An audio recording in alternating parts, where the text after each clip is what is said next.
Welcome back. AP cabinet సమావేశం ముగిసింది. సుమారు 3.5 గంటల పాటు కేబినెట్ భేటీ కొనసాగింది. సీఎం చంద్రబాబు నేతృత్వంలో పలు కీలక అంశాలపై కేబినెట్ సభ్యులు చర్చించారు. పలు కీలక అంశాలకు కేబినెట్ ఆమోదం తెలిపింది. ముఖ్యమంత్రిగా బాధ్యతలు స్వీకరించాక చంద్రబాబు చేసిన 5 సంతకాలకు కేబినెట్ భేటీలో ఆమోదం తెలిపారు. Mega DSC, land titling act రద్దు, అన్న క్యాంటీన్లు పునరుద్ధరణ, పింఛన్ల పెంపు, రాష్ట్రంలో స్కిల్ సెన్సెస్ కు సంబంధించిన నిర్ణయాలకు కేబినెట్ భేటీలో ఆమోదముద్ర వేశారు.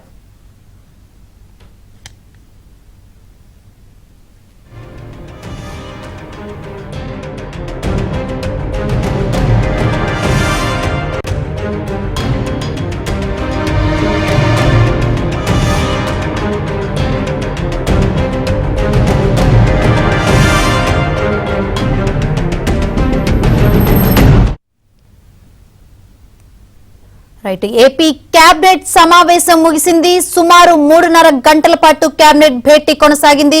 సీఎం చంద్రబాబు నేతృత్వంలో పలు కీలక అంశాలపై కేబినెట్ సభ్యులు చర్చించారు. పలు కీలక అంశాలకు కేబినెట్ ఆమోదం తెలిపింది. ఇక ఇదే విషయం గురించి మరింత సమాచారాన్ని మా ప్రతినిధి సత్యాని లైవ్ ద్వారా తెలుసుకుందాం. సత్య, కేబినెట్ లో తీసుకున్న నిర్ణయాలకు సంబంధించి పూర్తి అప్డేట్స్ ఏంటి?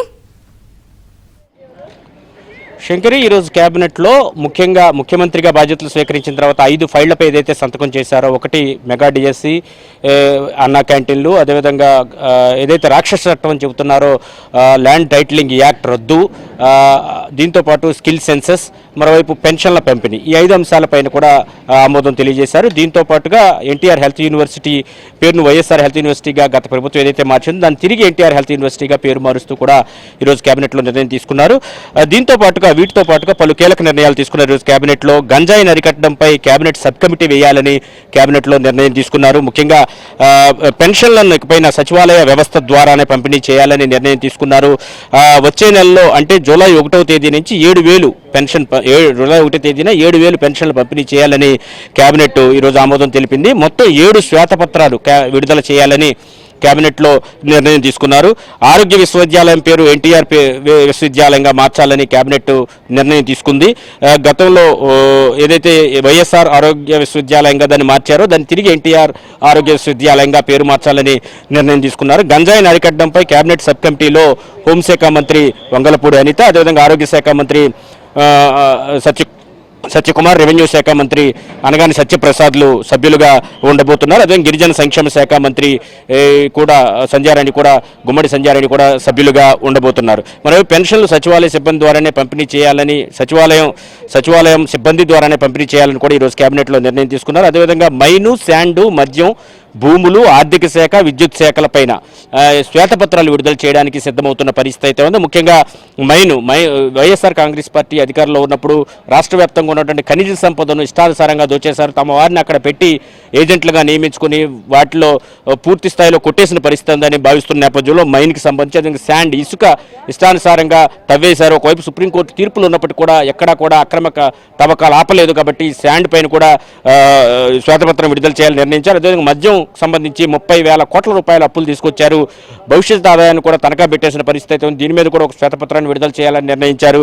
అదేవిధంగా క్యాష్లెస్ లేకుండా అంతా క్యాష్తోనే డబ్బులు తీసుకోవడం వల్ల ఎంత మేరకు ప్రభుత్వం నష్టం వాటిల్లిందనే విషయాన్ని కూడా ఈ శ్వేతపత్రంలో పూర్తి స్థాయిలో చర్చించబోతున్నారు. అదేవిధంగా విద్యుత్ శాఖలపైన కూడా విద్యుత్ శాఖకు సంబంధించి పీపీఏ అగ్రిమెంట్లు వచ్చిన కొత్తలోనే రద్దు చేసి తర్వాత ఎక్కువ రేటుకు విద్యుత్ కొనుగోలు చేయడం, విద్యుత్ శాఖను పూర్తి స్థాయిలో నిర్వీర్యం చేయడం, 7 సార్లు విద్యుత్ రేట్లను పెంచడం, ప్రజలపై భారం వేయడం తదితర అంశాలపైన కూడా కేబినెట్ ఈరోజు శ్వేతపత్రం విడుదల చేయాలని నిర్ణయించుకుంది. దీంతోపాటు మొత్తం 7 శ్వేతపత్రాలు విడుదల చేయాలని నిర్ణయం తీసుకున్నారు. మరోవైపు పోలవరం, అమరావతి, విద్యుత్తు, పర్యావరణం, మద్యం, శాంతి భద్రతలు, ఆర్థిక పరిస్థితిపై ఈ శ్వేతపత్రాలు విడుదల చేయాలని భావించిన పరిస్థితి అయితే ఉంది. పోలవరం ఏ మేరకు డ్యామేజ్ అయింది, రీసెంట్గా ఆయన ముఖ్యమంత్రి అయిన వెంటనే 5వ రోజే పోలవరం పర్యటనకు వెళ్లారు. అక్కడ డయాఫ్రమ్ వాల్ కొట్టుకుపోవడాన్ని, అక్కడ ఏర్పడ్డ గొయ్యని కూడా ఆయన స్వయంగా పరిశీలించారు. దాన్ని పూర్తిగా మళ్ళా నిర్మించాలంటే 447 కోట్ల 450 కోట్ల రూపాయలు ఖర్చు అవుతుంది. తర్వాత అక్కడ ఉన్నటువంటి గోయిని పూడ్చడానికి మరింత ఖర్చు అవుతుందని భావిస్తున్నారు. కొత్తగా మరో ప్లేస్లో డయాఫ్రమ్ వాల్ కట్టాలంటే 990 కోట్లు ఖర్చు అవుతుందని అంచనా వేస్తున్నారు. కాబట్టి ఏ మేరకు ఆ పోలవరం వైసీపీ అధికారంలోకి వచ్చాక కాంట్రాక్టర్ మార్చడం వల్ల విధ్వంసం అయిందనే దాని మీద కూడా శ్వేతపత్రం విడుదల చేయాలని నిర్ణయించారు. ఇక అమరావతి విషయంలో అమరావతి ఆంధ్రుల కళల రాజధాని, అదేవిధంగా ఆంధ్రులకు సంబంధించి ప్రజా రాజధానిగా గత ప్రభుత్వం పేర్కొంటే వైసీపీ ప్రభుత్వం వచ్చాక దాన్ని పూర్తి స్థాయిలో నిర్వీర్యం చేసింది. ఇది ఎడారి శ్మశానం అంటూ కూడా అమరావతిని నిర్వీర్యం చేసిన పరిస్థితి అయితే ఉంది. దీనిపైన కూడా ఒక శ్వేతపత్రాన్ని విడుదల చేయాలని నిర్ణయించుకున్నారు. అంటే తాము అధికారం నుంచి దిగిపోయినప్పుడు అమరావతి పరిస్థితి ఎలా ఉంది, ఇప్పుడు ఎలా ఉంది అనే దాని మీద కూడా ఒక శ్వేతపత్రాన్ని విడుదల చేయడంతో పాటు అమరావతికి ప్రపంచ బ్యాంకు, అదేవిధంగా ఏషియన్ డెవలప్మెంట్ బ్యాంకు లాంటి ఇతర విదేశీ ఫైనాన్స్ సంస్థలు కావచ్చు, సింగపూర్ కన్సార్షియం లాంటి సంస్థలు కావచ్చు వచ్చి నిర్మాణం చేపడతాం, అప్పులు ఇస్తామని చెప్తే వాటన్నింటినీ ఎలా వెళ్ళగొట్టారు, అమరావతికి వస్తున్నట్టు కేంద్ర ప్రభుత్వ సంస్థలు ఎందుకు రానివ్వకుండా ఆపేశారు, ఆ కేంద్రానికి సంబంధించి వివిధ ఆర్థికపరమైనటువంటి సంస్థలైనటువంటి బ్యాంకులు కావచ్చు, ఫైనాన్షియల్ సంస్థలు, ఇన్స్టిట్యూషన్స్ తాము పెడతామన్నప్పటికీ కూడా రోడ్డు, అదేవిధంగా ఇతర మౌలిక సదుపాయాలు ఎందుకు కల్పించలేదు, అమరావతిని ఏ విధంగా చంపేశారనే దాని మీద కూడా ఒక శ్వేతపత్రాన్ని కూడా విడుదల చేయాలని నిర్ణయించుకున్నారు. దాన్ని తిరిగి పునరుజ్జీవం చేసేయడానికి ఏం చేస్తామనేది కూడా దానిపైన చెప్పే అవకాశం కనిపిస్తోంది. మరోవైపు మద్యం విషయంలో కూడా ఇంతకుముందు చెప్పుకున్నట్టే మద్యం ఆదాయాన్ని తనఖా పెట్టి, భవిష్యత్తు మద్య ఆదాయాన్ని తనఖా పెట్టి అప్పులు తెచ్చేశారు. దీనిపైన కూడా అదే మద్య నిషేధం చేస్తాం, లేకపోతే ఓట్లు కూడా అడగమన్న గత ప్రభుత్వం ఏ విధంగా ప్రజలను మోసం చేసేది అనే దాని మీద కూడా ఒక శ్వేతపత్రాన్ని విడుదల చేయడానికి నిర్ణయించుకున్నారు. దీంతోపాటు శాంతి భద్రతల విషయంలో ముఖ్యంగా దళితులపై జరిగిన దాడులు, దళితులపైన ఎస్సీ ఎస్టీ అట్రాసిటీ కేసులు పెట్టారు గత ప్రభుత్వంలో.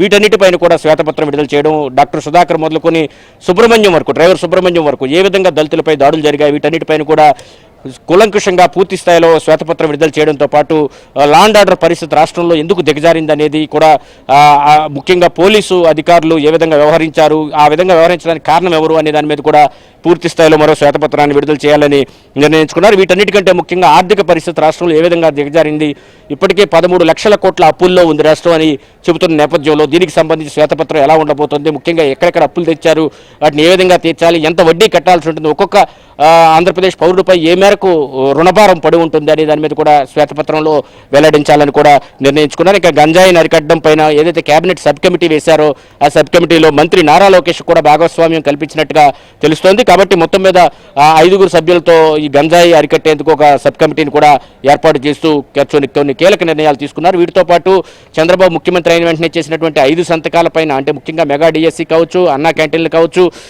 స్కిల్ సెన్సెస్, యువతకు సంబంధించి ఉపాధి అవకాశాలు కల్పించేటువంటి స్కిల్ నైపుణ్య గణనకు సంబంధించి కావచ్చు, వీటన్నిటికి సంబంధించి కూడా ఆమోద ముద్ర వేశారు.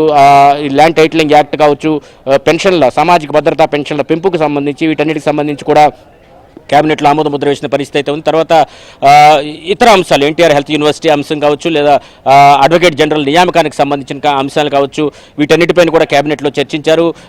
ప్రభుత్వం ఇచ్చినటువంటి హామీలు, అంటే ఈ ప్రభుత్వం రాకముందు ప్రజలకు ఇచ్చిన హామీలపైన కూడా కాసేపు అధికారులు వెళ్ళిపోయాక మంత్రులతో ముఖ్యమంత్రి మాట్లాడినట్టుగా తెలుస్తోంది. ఆ మంత్రులు ఎవరైతే కొత్తగా 17 మంది మంత్రులు ఈసారి మంత్రివర్గంలో ఉన్నారు, వీరిలో 8 మంది ఫస్ట్ టైం ఎమ్మెల్యేలు ఉన్నారు. వీళ్ళందరికీ కూడా ఏ విధంగా వ్యవహరించాలి, క్యాబినెట్లో కావచ్చు, అటు చట్టసభల్లో కావచ్చు, ఏ విధంగా వ్యవహరించాలి అనే దాని మీద, అదేవిధంగా ఇప్పటికీ 15 రోజులైంది చాలా మంది బాధ్యతలు తీసుకుని, 10 నుంచి 15 రోజులు అయిన నేపథ్యంలో వారు తమ శాఖల్లో తీసుకున్నటువంటి రివ్యూలు ఏం చేశారు, వాళ్ళ శాఖపై పట్టు ఎలా సాధిస్తున్నారనే దాని మీద కూడా సాధించాలనే దాని మీద కూడా ముఖ్యమంత్రి చంద్రబాబు వారికి దిశానిర్దేశం చేసినట్టుగా తెలుస్తోంది. ఓవరాల్గా తీసుకుంటే గంజాయి వ్యవహారం ఒకటి, అదేవిధంగా శ్వేతపత్రాల అంశం, 7 శ్వేతపత్రాల అంశం పైన కూడా కీలక చర్చ జరిగినట్టుగా తెలుస్తోంది. ఈ శ్వేతపత్రాలను భవిష్యత్తులో వారానికి లేదా 10 రోజులకు ఒక్కొక్క శ్వేతపత్రం చెప్పిన ప్రతి అంశంపైన శ్వేతపత్రాలు వరుసగా విడుదల చేయాలని కూడా నిర్ణయించుకున్నట్టుగా తెలుస్తోంది. దీనికి సంబంధించి పూర్తి స్థాయిలో అధికారుల నుంచి సమాచారం అయితే ఇప్పటికే తెప్పించుకుంటున్నారు. కొద్దిసేపటి క్రితం గతంలో ఆర్థిక శాఖలో కీలక అధికారిగా వ్యవహరించిన కేవీ సత్యనారాయణ కూడా 1వ బ్లాక్ వెళ్లి వచ్చిన పరిస్థితి, ఆయన్ను కూడా పిలిపించినట్టుగా తెలుస్తోంది. అయితే ఆయన్ను ఎందుకు పిలిపించారు, వెంటనే ఆయన 5 నిమిషాలను తిరిగి రావడానికి గల కారణం ఏంటో కూడా తేలాల్సి ఉంది. మొత్తం మీద రాష్ట్రం ఆర్థిక పరిస్థితితో పాటు శ్వేతపత్రాల, అదేవిధంగా గంజాయి నిరోధానికి సంబంధించి ఈ రోజు కేబినెట్లో చాలా కీలక నిర్ణయాలు అయితే, ప్రజాపయోగమైన నిర్ణయాలు అయితే తీసుకున్నట్టు మనకు అర్థమవుతోంది. రైట్, థ్యాంక్ యూ సత్య.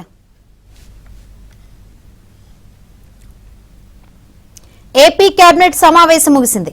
సుమారు 3.5 గంటల పాటు కేబినెట్ భేటీ కొనసాగింది. సీఎం చంద్రబాబు నేతృత్వంలో పలు కీలక అంశాలపై కేబినెట్ సభ్యులు చర్చించారు. పలు కీలక అంశాలకు కేబినెట్ ఆమోదం తెలిపింది. ముఖ్యమంత్రిగా బాధ్యతలు స్వీకరించాక చంద్రబాబు చేసిన 5 సంతకాలకు కేబినెట్ భేటీలో ఆమోదం తెలిపారు. Mega DSC, land titling act రద్దు, అన్న క్యాంటీన్లు పునరుద్ధరణ, పింఛన్ల పెంపు, రాష్ట్రంలో స్కిల్ సెన్సెస్ కు సంబంధించిన నిర్ణయాలకు కేబినెట్ భేటీలో ఆమోద ముద్ర వేశారు.